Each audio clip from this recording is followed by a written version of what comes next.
Hello guys, चलिए हम आगे कंटिन्यू करते हैं। ठीक है, हमने लास्ट वीडियो में स्टोक्स थ्योरम देखा था। अब देखिए उसका एप्लीकेशन देखते हैं। ठीक है, देखिए यहाँ पे एक क्वेश्चन है, वेरीफाई स्टोक्स थ्योरम फॉर, आपको यहाँ पे फील्ड दिया हुआ है। ठीक है, और एस जो है वो क्या है, is the upper half surface of sphere. ठीक है, ये क्या है, ये आप देखिएगा तो ये है यूनिट स्फीयर, है ना। स्फीयर का इक्वेशन है और इसका रेडियस 1 दिया हुआ है और सेंटर क्या होता है 0 0 0, और सी जो है वो इसका बाउंड्री है। ठीक है, तो कैसा होगा फिगर, देखिए फिगर यहाँ पे आप देखिए, ये हमारा इधर एक्स एक्सिस है। ठीक है, इधर मेरा वाई एक्सिस है, इधर मेरा जेड एक्सिस है। ठीक है, और ये पूरा सरफेस मेरा इसमें जो ये जो आपका जो सर्किल वाला पार्ट है, ठीक है, चूंकि अपर हाफ पार्ट लेना है तो नीचे वाला नहीं लेना है हम लोग को। ठीक है, तो ये जो सरकमफ्रेंस के अंदर जो सर्किल वाला पार्ट है उसको हम S1 लिए हैं। ठीक है, और बाकी जो इसके ऊपर का जो पार्ट है उसको हम लोग S लिए हैं। ठीक है, इस तरीके से ये अपर हाफ हो गया, ये क्या हो गया, प्लेन रीजन हो गया। ठीक है, तो अब देखिए यहाँ पे क्या है, the boundary C of S, boundary क्या होगा इसका, तो एक सर्किल होगा। ठीक है, in the XY plane is a circle in the XY plane of radius unity and centre origin. ठीक है, तो इक्वेशन ऑफ सी हम लोग ये लिखेंगे, सर्किल का इक्वेशन, और चूंकि ये XY प्लेन में है, दिख रहा है आप लोग को, ये x है और ये y है। ठीक है, तो z इक्वल टू क्या होगा 0। क्लियर है। अच्छा, तब हम लोग जब भी निकालेंगे लाइन इंटीग्रेशन तो हम लोग क्या करेंगे, इसको हम लोग पैरामीट्रिक फॉर्म में कन्वर्ट करके निकालेंगे। ठीक है, ओके, चूंकि ये सिंगल इंटीग्रेशन है। और यहाँ पे एक इंपॉर्टेंट बात है जो मैं आपको बताऊंगा। ठीक है, तो देखिए यहाँ पे इसका पैरामीट्रिक फॉर्म क्या हो जाएगा, x को लेंगे cos t तो y को लेंगे sin t। ठीक है, ताकि दोनों का स्क्वायर कीजिएगा तो 1 आ जाएगा, और z तो 0 है। ठीक है, तो आपका dx और dy आप निकाल लीजिए। हाँ, तो यहाँ पे जो हमारा t है वो एंगल है ना, तो एंगल कहाँ से कहाँ वेरी करेगा, 0 से 2 पाई करेगा एक कंप्लीट सर्किल के लिए, तो 0 से 2 पाई। ठीक है, तब हम लोग देखिए लाइन इंटीग्रेशन निकालते हैं c f dot d r. Okay, तो एफ का वैल्यू आपका दिया हुआ है, यहाँ पर डॉट करना है, डी आर हमारा ये होता है। ठीक है, तो जब डॉट करेंगे तो आई का आई से होगा तो वाई डी एक्स मिलेगा। ठीक है, जे का जे से कीजिएगा तो जेड चूंकि 0 है तो ये टर्म 0 हो जाएगा। लास्ट वाले का जैसे जेड 0 है तो डी जेड भी 0 होगा, तो लास्ट वाला टर्म भी 0 हो जाएगा। ठीक है, तो हमारा फाइनली क्या आया वाई डी एक्स। अब y को sin t रख दीजिए और dx का वैल्यू रख दीजिए। ठीक है, इसको आप इंटीग्रेट कर दीजिए, इंटीग्रेट कर देंगे तो हमारा -पाई आ रहा है। ठीक है, क्या इंपॉर्टेंट यहाँ पे एक नोट है वो मैं पीछे बताऊंगा। ठीक है, क्वेश्चन के बाद। ओके, तो ये हम लोग का लाइन इंटीग्रेशन निकल गया। अब स्टोक्स को वेरीफाई करने के लिए हमको इसका सरफेस इंटीग्रेशन निकालना है। ठीक है, क्या है सरफेस इंटीग्रेशन, फील्ड के कर्ल का। देखिए, now we have to find this one, curl of f dot n d s. ठीक है, तो पहले हम लोग कर्ल ऑफ एफ निकाल लेते हैं। तो ये क्या होता है, ये होता है आपका डेल क्रॉस एफ। तो हम लोग ए क्रॉस बी का जो होता है फॉर्मूला, डिटर्मिनेंट मेथड ऐसे निकालेंगे। ठीक है, ये del by del x, delta का डेल बाई डेल वाई, और ये करली बाई कर लीजिए। ठीक है, और एफ जो है हमारा वाई जेड एक्स आपको यहाँ से दिखेगा। ठीक है, एफ का क्या है, आई कंपोनेंट आपका वाई जेड और एक्स। ठीक है, तो हम लोग ये ऐसे करके इसको सोल्व करके ये निकाल लिए, ये निकल गया। ठीक है, अब देखिए हमारा जो सरफेस है वो ये है गिवन। ठीक है, ये क्या है, ये है हमारा यूनिट स्फीयर, और ये प्लेन जेड इक्वल टू 0 पे मीट करता है। ठीक है, ओके, चूंकि हमारा लिखा हुआ है कि अपर हाफ सरफेस है स्फीयर का, तो अपर हाफ सरफेस है तो जैसा फिगर में दिखाया गया जेड इक्वल टू 0 होगा के प्लेन पर होगा ये, in a circle C given by this one. ठीक है, ये तो हम देख चुके। तो अब हम लोग जैसा बांटे थे इन दोनों को, S को और S1 को, दोनों को मिला के एक पूरा सरफेस मान लेते हैं S डैश। ठीक है, तो इसको हम पूरा को मिला के मान लिए S dash equal to S plus S1। ठीक है, तो अब ये डेफिनेटली क्या हो गया, S डैश मेरा क्लोज्ड हो गया, क्योंकि ऊपर का जो प्लेन है वो भी क्लोज है। ठीक है, तो is a closed surface, let V be the region bounded by S dash. ठीक है, ओके, तो अब देखिए अगर हम एन कैप मानते हैं कि क्या है, आउटवर्ड ड्रॉन यूनिट वेक्टर है टू एस डैश। ठीक है, ओके, ड्रॉन आउटसाइड रीजन भी तो हम लोग का यहाँ पे n कैप होगा क्या, ठीक है। तो आप देखिए then on the plane S1, अगर हम लोग S1 का बात करें, ठीक है, तो S1 के लिए देखिए हमारा क्या होगा। देखिए जैसे ये मेरा S1 है, ठीक है, तो S1 जो कि एक प्लेन है और XY प्लेन पर है, इसका नॉर्मल क्या होगा, जाहिर सी बात है नीचे की तरफ होगा, ठीक है, माइनस के कैप। तो S1 के लिए, ठीक है, S1 के लिए हमारा नॉर्मल क्या आ जाएगा, माइनस के कैप, ठीक है। K is unit normal to S1 drawn into the region V, ठीक है। यूनिट नॉर्मल होता है, ये तो बार बार लिखने की जरूरत नहीं है, तो डायरेक्ट तो हमको देखिए काम करना है इसके लिए S डैश के लिए S प्लस S1, लेकिन हमको जो नॉर्मल पता है वो S1 का पता है, ठीक है, तो हम S1 से काम कर लेंगे। और चूंकि S डैश मेरा क्लोज्ड हो गया, तो क्लोज सरफेस के लिए क्या होता है, इसका जो वैल्यू है S डैश के लिए ये 0 होगा। कहां से, तो ये देखिए गाउस डाइवर्जेंस का हम लोग पढ़े थे थ्योरम।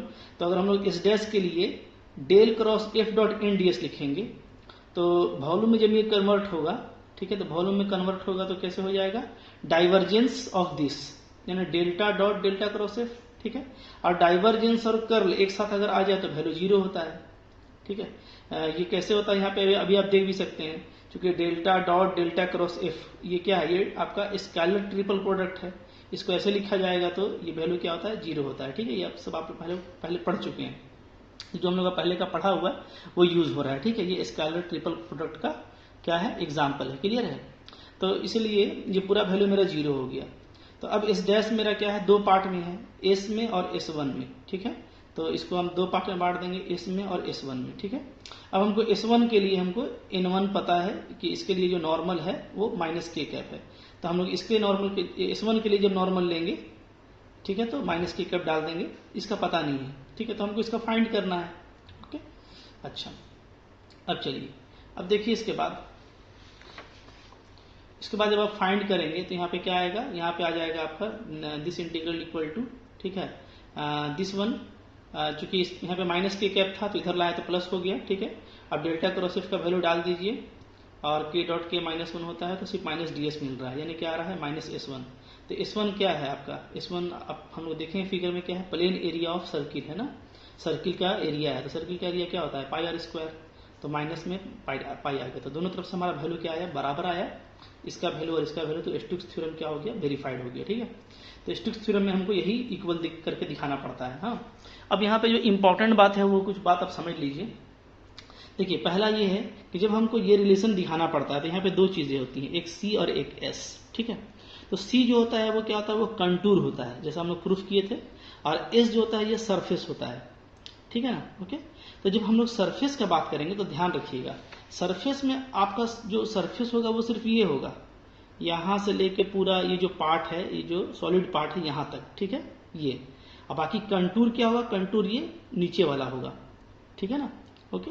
तो जब हम लोग इंटीग्रेशन करेंगे तो ये हम लोग देखे थे कि सिर्फ हम लोग को क्या बचेगा, हम लोग ये देखे थे कि सिर्फ हम लोग को कंटूर का बचेगा, ठीक है। तो कंटूर का ही फाइनली आपको बचता है, क्लियर है, ओके। तो ये आपको पहले देख लेना है कि C और S, तो हमको C को पहले देख लेना है C कौन सा है और S कौन सा है, और C में हम लाइन इंटीग्रल करेंगे और S में करेंगे हम सरफेस इंटीग्रल, ठीक है। अच्छा, तो यहाँ पे हम लोग जब दोनों को मिला दिए S और S1 को, तो हम लोग को S डैश मिला जो क्लोज था, तो फिर हमारे लिए वहां पे गाउस थ्योरम के थ्रू इसको फाइंड करना इजी हो गया, ठीक है। अब देखिए यहाँ पे क्या बात का ख्याल रखना है, जो हम लिखे था नोट, उसका ये ख्याल रखना है कि अगर कोई सोचे कि ये y dx जो आया है, तो हम y का वैल्यू सिंपली यहां से रख दें √1 माइनस एक्स स्क्वायर, ठीक है, और फिर लिमिट निकाल लें हम x का -1 से 1 जैसे हम लोग करते थे, ठीक है, डबल इंटीग्रल, तो फिर कर देंगे तो वैल्यू वही आना चाहिए, तो यहाँ पे वही वैल्यू नहीं आएगा। ये देखिए ये लाइन इंटीग्रेशन है, अगर आप y का वैल्यू डाल करके और dx, तो अगर y dx के डिपेंडेंट वाला काम करेंगे आप, तो जहां आप डिपेंडेंट वाला काम करेंगे तो वो एरिया हो जाएगा, जैसा हम लोग 12 में पढ़ते थे, ठीक है। तो 12 में y dx से एरिया मिलता था, y का वैल्यू डाल दिए और इंटीग्रेट कर दिए तो ये एरिया बन जाता था। तो 12 क्लास वाला काम यहाँ पे नहीं करना, अगर ये काम करेंगे तो फिर ये एरिया होगा, और एरिया मेरा क्या होता है, इक्विवेलेंट टू डबल इंटीग्रल होता है, तो वो फिर डबल इंटीग्रल का वर्क हो गया। आपका साइन भले सिंगल लगा हुआ है, आप जहां y को x के डिपेंडेंट करेंगे तो वो क्या हो जाएगा, डबल इंटीग्रल। डबल वेरिएबल का काम हो गया, ठीक है। तो वो काम यहाँ पर नहीं करना, आपको ये ध्यान रखना है, ठीक है। तो यहाँ पे चूंकि इंडिपेंडेंट वर्क करना है तो हमको पैरामीट्रिक फॉर्म से चलना है ताकि हम इंडिपेंडेंट वर्क कर सकें, ठीक है। ये बात याद रखिएगा। हाँ, तो यही नोट था जो है इम्पोर्टेंट है, ठीक है, जो आपको बताना था। तो ये बात आपको ध्यान रखना है यहाँ पे लाइन इंटीग्रेशन में, ठीक है। जब भी हम लोग लाइन इंटीग्रेशन करेंगे स्टोक्स थ्योरम में खास करके, ठीक है, तो हम लोग पैरामीट्रिक फॉर्म से करेंगे, ठीक है। और ऐसे भी हम लोग लाइन इंटीग्रेशन पैरामीट्रिक फॉर्म से ही करते आए हैं। और अगर कुछ ऐसा बहुत सिंपल गिवन है सरफेस तो हम लोग वहां पे डायरेक्ट करते हैं, ठीक है, लेकिन डिपेंडेंट वाला काम नहीं करते हैं। क्लियर है?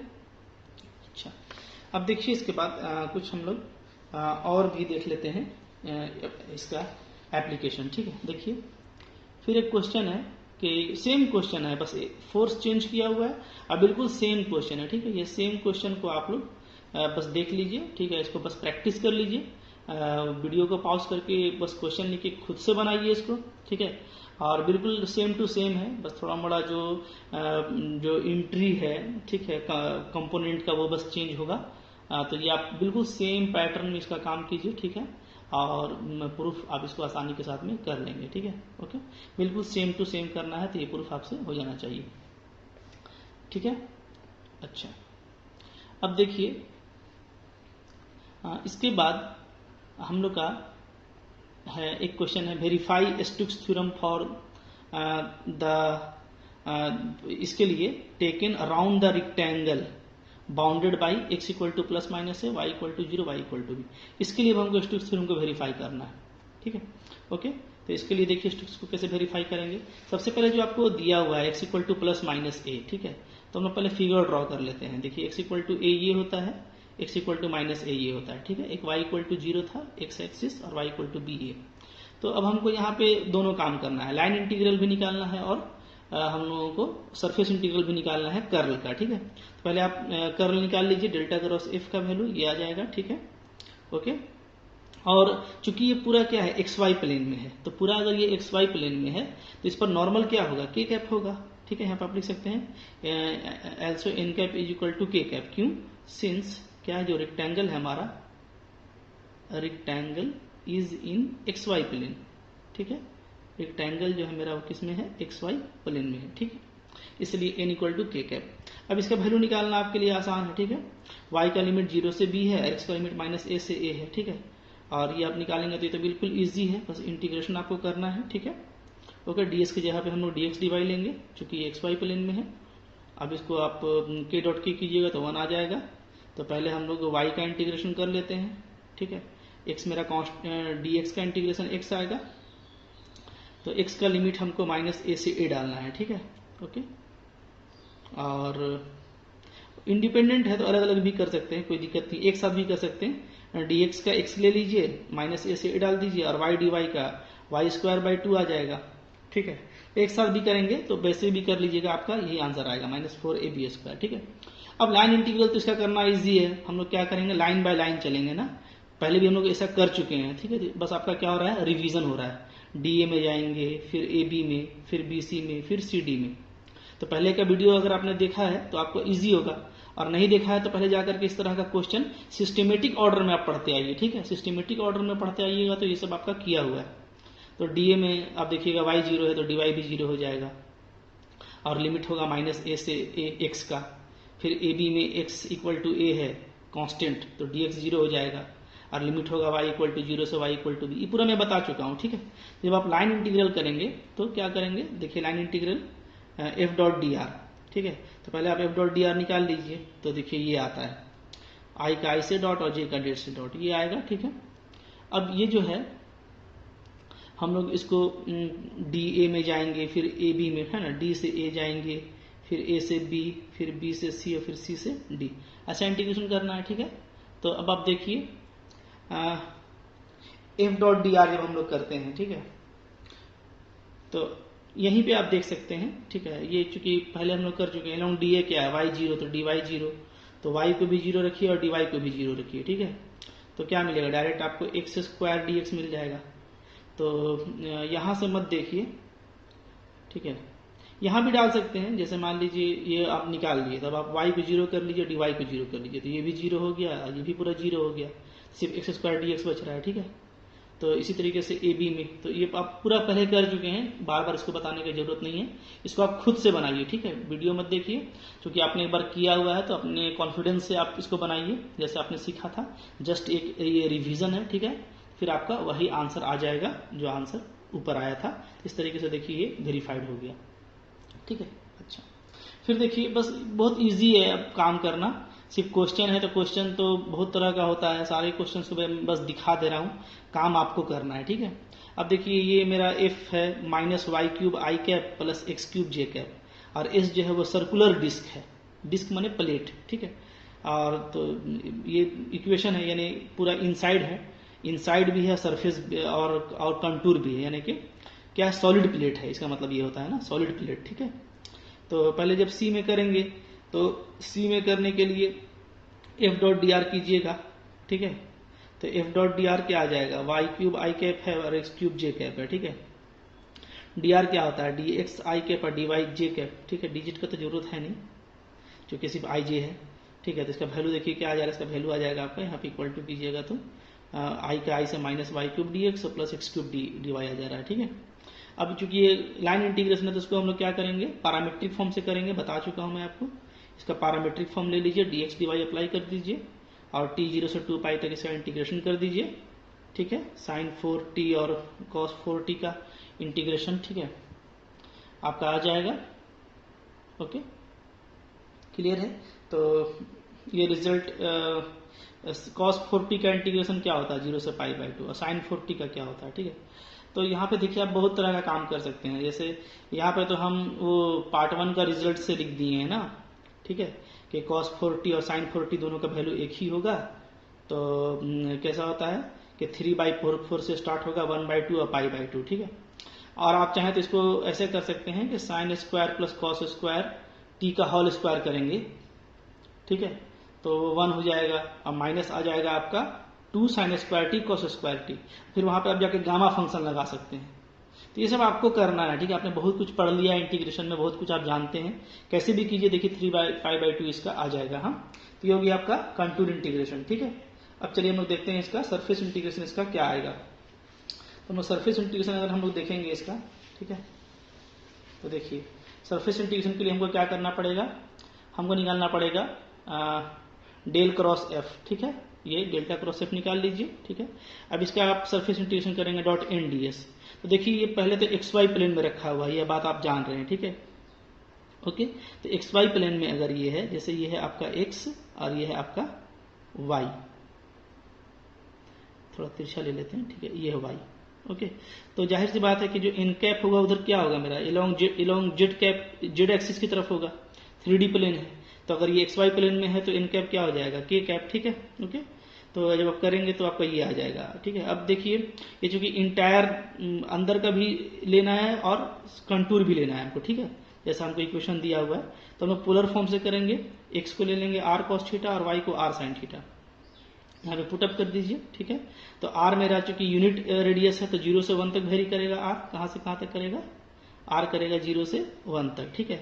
और मेरा जो थीटा है वो कहाँ से कहाँ तक करेगा, वो मैं करेगा 0 से लेकर 2 पाई तक, चूंकि एक कंप्लीट जो है कंटूर में घूमना है, ओके। तो ये आप ले लेंगे और सोल्व कर लेंगे तो देखिए, ठीक है, आपका ये जो दोनों वैल्यू है ये दोनों एक ही आ जाएगा, ठीक है। तो यहाँ से भी हमारा क्या हो जा रहा है, वेरीफाई हो जा रहा है, ठीक है। ये मैंने बस दिखाया है कि कैसे ये आर डी थीटा काम करता है, तो ये सब आपको दिखाने की जरूरत है नहीं, ठीक है। आप डायरेक्ट इसको पोलर फॉर्म में कन्वर्ट करके अपना काम कर लीजिए, ठीक है, ओके, क्लियर है। अच्छा, अब देखिए फिर कुछ क्वेश्चन है, जैसे यहाँ पे क्वेश्चन है इवालुएट बाय स्टोक्स थ्योरम, इसको इवालुएट करना है। तो ये देखिए ये क्या है, ये आपका है लाइन इंटीग्रल दिया हुआ है, ठीक है। तो चूंकि स्टोक्स का अगर यूज करना है तो इसका मतलब है कि हम इस लाइन को क्या करेंगे, सरफेस में कन्वर्ट करके निकाल लेंगे, ठीक है। तो आपके लिए इजी होगा। सी आपको दिया हुआ है, सर्किल है, जेड इक्वल टू 2 यानी कि एक्स वाई प्लेन के पैरेलल में है, ठीक है। तो जब हम लोग इसका इंटीग्रेशन करेंगे तो हम लोग देखिए इसको कैसे लिख सकते हैं, इसको हम लोग ऐसे लिख सकते हैं ताकि मेरा एफ अलग हो जाए, ठीक है। एफ डॉट डी आर का फॉर्म में कर लिए तो ये मेरा एफ हो गया, ठीक है। तो एफ मेरा पता चल गया, तो एफ जब पता चल गया, ठीक है, देखिए डॉट करेंगे तो वही आएगा।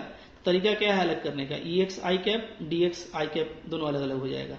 यहाँ से 2yj कैप dyj कैप अलग अलग हो जाएगा, यहाँ से -k कैप और प्लस dz k कैप ये अलग हो जाएगा, ठीक है। तो हमको f मिल गया। तो अब हमको जो लाइन इंटीग्रेशन है उसको हम ऐसे लिख सकते हैं, ठीक है, कहाँ से, बाई स्टोक्स थ्योरम, और हमको इसी का यूज करना है, स्टोक्स थ्योरम, ठीक है। तो अब हम लोग डेल्टा क्रॉस f निकाल लेते हैं, और ये निकालिएगा तो देखिए 0 आ गया, तो कितना इजी हो गया ना, डायरेक्ट हमारा जो इसका आंसर था उसका क्या हो गया, 0।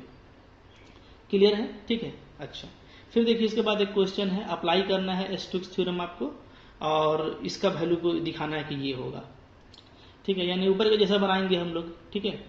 सी जो है वो कर्व है x square plus y square plus z square minus 2x minus 2ay equal to 0, और x plus y equal to 2a है, ये प्लेन, ठीक है, प्लेन दिया हुआ है, और and begins at the point 2a 0 0 and goes at first below the z plane, ठीक है, ओके। तो हम लोग को जो काम करना है इसको, तो वो ये देखना पड़ेगा कि पहले ये क्या है। तो ये देखिए एक स्फीयर है, इसका रेडियस क्या, सेंटर क्या आ जाएगा, a 0, ठीक है। जैसा सर्किल होता है वैसे ही हम लोग इसको कन्वर्ट कर सकते हैं, ठीक है, ओके।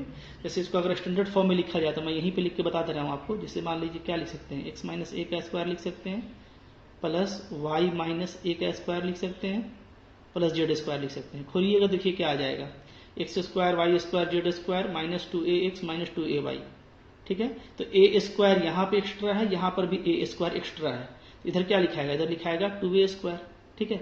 अब ये हो गया आपका इधर सेंटर, इधर जो सेंटर आ गया वो क्या आ गया, a और 0, और इधर r का स्क्वायर होता है तो इधर r क्या आ जाएगा, √2a को करेंगे आ जाएगा, ठीक है, ओके। तो इस तरीके से देखिए रेडियस हमको मिल गया क्या, √2a, और सेंटर क्या है, a 0, ठीक है। तो जाहिर सी बात है कि ये अगर मेरा a 0 है सेंटर, तो इधर से जो स्टार्ट हो रहा है तो वो क्या, वो पॉइंट 2a 0 होगा, 2a 0 0 होगा, ठीक है। क्योंकि अगर यहाँ पे अगर इसको आप समझिए कि ये a 0 है तो ये इंड क्या होगा हमारा 2a 0 0 होगा, क्योंकि इधर से ये सेंटर पे आ जाएगा, ठीक है। तो इसलिए ये हमारा सेटिस्फाई कर रहा है। तो हमको जो काम करना है एक्चुअली, तो हम इसको क्या करेंगे, हम इसको सरफेस में कन्वर्ट करके कर लेंगे, ठीक है, ओके। तो देखिए ये सब क्वेश्चन है जो एग्जाम में आपसे बनेगा। अब यहाँ पर क्या है कि आपको प्रैक्टिस करने के लिए बहुत सारा क्वेश्चन है जो एक आध बार कभी कभी आया है। तो यहाँ पे दो बात हम आपको बताएंगे, एक कि अगर आपके पास टाइम है तो सब क्वेश्चन को कीजिए, ठीक है, रिवीजन में रखिए, वरना जो सबसे इंपॉर्टेंट चीज है वो क्या है, कॉन्फिडेंस रखना। कुछ क्वेश्चन बना करके और अगर आपको आइडिया पता चल गया कि लाइन इंटीग्रेशन कैसे निकालना है या सरफेस इंटीग्रेशन कैसे निकालना है, और अगर आप कॉन्फिडेंट हैं तो आप दोनों निकाल के एग्जाम में बराबर प्रूफ कर देंगे। अगर बहुत कॉम्प्लिकेटेड क्वेश्चन आता है और सपोज कीजिए कि मेरा दोनों प्रूफ नहीं होता है, फिर भी उसमें एक मार्क ही मतलब कि ये किया जाता है, कट किया जाता है, इसलिए कि एक्चुअली स्टोक्स थ्योरम पता है कि नहीं वो ये चेक करेगा कि ये लाइन इंटीग्रेशन निकालने गया, एरिया इंटीग्रेशन निकालने गया, ठीक है। अब वो कुछ कैलकुलेशन मिस्टेक या कुछ थोड़ा मोड़ा माइन्यूट मिसिंग की वजह से आंसर नहीं भी आएगा तो उतना ज्यादा प्रॉब्लम नहीं है। तो इस सब को पढ़ने के लिए पहले आपको कॉन्फिडेंट थोड़ा रहना है और थोड़ा वाइड माइंड से, ऐसा नहीं कि बहुत ज्यादा मटेरियल है, बहुत ज्यादा क्वेश्चन है, तो ऐसा नहीं सोचना है, ठीक है। तो मैं क्वेश्चन इसलिए दिखा रहा हूँ कि जो कर सकेंगे वो करेंगे, और जिनसे बाकी फिर जितना होगा तो जितना क्वेश्चन वो करके अपने पास रख सकते हैं आराम से, उतना क्वेश्चन पर वो ध्यान देंगे, ठीक। तो देखिए इसके बाद फिर हम लोग का फिर आप निकालेंगे, ठीक है। तो लाइन इंटीग्रेशन हम लोग का क्या निकल जाएगा, देखिए ये हो जाएगा, ठीक है। इसको हम लोग एफ को यहाँ से अलग कर लिए, वाई आई जेड जे और एक्स की, ये हम लोग एफ निकल गया। तो डेल्टा क्रॉस एफ निकाल लिए, ये निकल गया, ठीक है। अभी हमको ये निकालना है, ठीक है। तो ये निकालने के लिए अब यहाँ पे हम इसको कैसे करेंगे, तो क्योंकि यहाँ पे जो आपको दिया है वहां पे एन कैप तो पता चल नहीं रहा है कन्फर्मली कि किस प्लेन में है कैसा है। तो एन कैप निकालने का हमारे पास जो तरीका है सरफेस का, उसको अपनाइए। क्या है, देखिए आपको प्लेन दिया हुआ है, प्लेन क्या है, x plus Y minus 2a है, ठीक है। तो इसका डेल डॉट फाई निकाल लीजिए, तो ये आई प्लस जे कैप आ जाएगा, ये आप सब पढ़े हुए हैं, ठीक है। इसका एन कैप निकाल लीजिए तो क्या आ जाएगा, आई प्लस जे बाई √2, ठीक है। तो अब यहाँ पे एन के पास आई कैप भी है, जे कैप भी है, तो हम इसको प्रोजेक्शन से किसी में भी प्रोजेक्ट कर सकते हैं, ठीक है, ओके। लेकिन यहाँ पे हमको लगता है वो प्रोजेक्शन हम लोग चूंकि लिए नहीं है तो जरूरत पड़ेगा नहीं, ठीक है। डायरेक्ट एन कैप आप डाल देने से मेरा काम बन जा रहा है। देखिए एन कैप आप डाल दीजिए, ठीक है, डीएस को डीएस ही रहने दीजिए, इसलिए कि फिर हम लोग किस प्लेन पे जाएंगे, प्रोजेक्ट करेंगे, फिर उसका लिमिट निकालना ये थोड़ा मुश्किल होगा। ठीक है, तो डायरेक्ट हमारा एन कैप से यहाँ पे काम हो जा रहा है। तो डायरेक्ट हम लोग क्या करेंगे, एन कैप का वैल्यू डाल देंगे। क्या आ गया हमारा N cap, I cap plus J cap by root 2। तो ध्यान रखना है कि अगर आपको कोई प्लेन आपको पता चल रहा है कि हाँ भाई एक्स वाई प्लेन है, तब तो आप एन कैप लिख सकते हैं। कोई सिमेट्रिकल सरफेस हो तो एन कैप लिख सकते हैं। और इस तरह का अगर कोई प्लेन सरफेस दिया हुआ है तो वहां पे, या कोई भी अनदर सरफेस दिया हुआ है, तो एन कैप निकालने का ये जो फॉर्मूला है del phi by mod of del phi, ये पढ़ चुके हैं हम लोग। ठीक है, तो इससे हम लोग काम कर लेंगे। हाँ देखिए हम लोग का ये चला आया, तो यहाँ से जो वैल्यू है वो देखिए ये चला आ रहा है, यानी कि सिर्फ हमारा क्या बच रहा है, डीएस बच रहा है। डीएस मतलब क्या, integration of elementary area over S. तो जो इंटीग्रेशन हमको करना है तो सर्किल का इंटीग्रेशन होगा, इसलिए कि जो प्लेन जिसको इंटरसेक्ट कर रहा है, ध्यान दीजिए। ठीक है, यहाँ पे देखिए ये है हमारा सर्किल, ये हमारा स्फीयर, ये हमारा स्फीयर है, और ये है हमारा प्लेन। ठीक है, तो प्लेन से जब हम किसी स्फीयर को कट करेंगे तो क्रॉस सेक्शन जो बनेगा वो क्या बनेगा, वो सर्किल बनेगा। देखिए ये बनेगा। ठीक है, तो एक्चुअली जो दोनों का जो इंटरसेक्शन आएगा वो ये सर्किल आएगा। ठीक है, ओके, तो हमको इसका एरिया लिखना पड़ेगा फाइनली। तो एरिया क्या हो जाएगा फाइनली, ये जो एस होगा वो होगा, एरिया होता है पाई आर स्क्वायर। ठीक है, तो पाई ये, और रेडियस क्या है, रूट टू ए है, तो ये आपका आंसर आ गया। क्लियर है? ठीक है, अच्छा इसी तरीके से देखिए एक और क्वेश्चन है। तो एफ आपको दिया हुआ है और ये आपको फाइंड आउट करना है। तो यहाँ पे आपको ध्यान देना है कि आपको ये दे दिया है फाइंड करने के लिए, और बोलता है स्टोक्स थ्योरम को यूज कीजिए। तो पिछला बार लाइन निकालने के लिए बोला था, तो हम लोग सरफेस निकाले स्टोक्स का यूज करके, और अभी हमको सरफेस बोल रहा है तो हम लोग क्या करेंगे, लाइन निकालेंगे। तभी तो हमको यूज करने के लिए बोल रहा है, इसलिए कि यूज करने से यहाँ पे सरफेस के कंपेयर में लाइन इजी होगा, और पिछले क्वेश्चन में लाइन के कंपेयर में सरफेस इजी था। ठीक है, तो हम लोग क्या करेंगे, ओके, यहाँ पे देखिए ये हम लोग के पास एफ दिया हुआ है, तो एफ ले लीजिए। ठीक है, सरफेस जो है वो क्या है, स्फीयर है above the x y plane, यानी वही होगा। एक्स वाई प्लेन के ऊपर लेंगे तो जेड मेरा 0 हो जाएगा। ठीक है, और जेड को 0 कीजिएगा तो क्या बचेगा, सर्किल बचेगा, x square plus y square equal to a square. Okay, ठीक है, तो इसका पैरामीट्रिक फॉर्म ले लेंगे।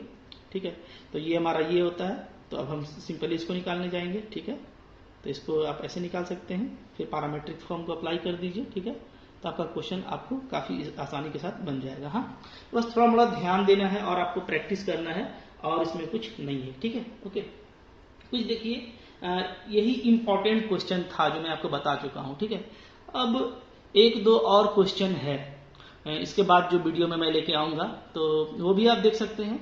और अगर आपको यहीं तक रखना है तो आप यहां तक अपना कंटिन्यू करके अच्छे से प्रैक्टिस करके रखिए। ठीक है, थैंक यू फॉर वॉचिंग।